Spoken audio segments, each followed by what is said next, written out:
కర్ణుడన్నాడు, కృష్ణ నువ్వేమీ చెప్పక్కర్లేదు, నాకు అన్నీ తెలుసు. నాకు స్వప్నాలు వస్తున్నాయి, నాకు అనేకమైనటువంటి శకునములు కనపడుతున్నాయి. ఇప్పుడు ఈ యుద్ధమును తప్పించడం ఎవరికీ సాధ్యము కాదు.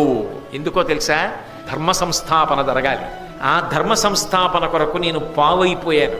అందులో నేను దుష్టచతుష్టయంలో ఒకడిగా మిగిలిపోయా. నా మనస్సు వేరొకటైనా నేనది జీవితంలో అలా చేసిన వాడనన్న కీర్తి ఇక నన్ను ముట్టదు. కానీ ఒక్కటి మాత్రం నిజం, ఆ యుద్ధంలో ఖచ్చితంగా గెలిచేటటువంటి వాడు మాత్రం ధర్మరాజు గారే. అందులో సందేహం లేదు. నేను చెప్తున్నా కృష్ణ, నువ్వు చెప్పక్కర్లేదు కృష్ణ, నాకు తెలుసు ధర్మం ఎక్కడ ఉంటుందో అక్కడ నువ్వు ఉంటావు, నువ్వు ఎక్కడ ఉంటుందో అక్కడ గెలుపుంటుంది. కాబట్టి ధర్మరాజు గెలుస్తాడు, పట్టాభిషేకం జరుగుతుంది, మేమందరం ఉత్తమ లోకాలు పొందుతాం, వీరస్వర్గం అలంకరిస్తాం, యుద్ధంలో పడిపోతాం. నువ్వు చెప్పక్కర్లా, నేనే చెప్పేస్తున్నా. అయినా మరి ఎందుకు యుద్ధం చేస్తున్నావు అంటావేమో, ఇంతకన్నా నాకు బ్రతుకు లేదు కృష్ణ.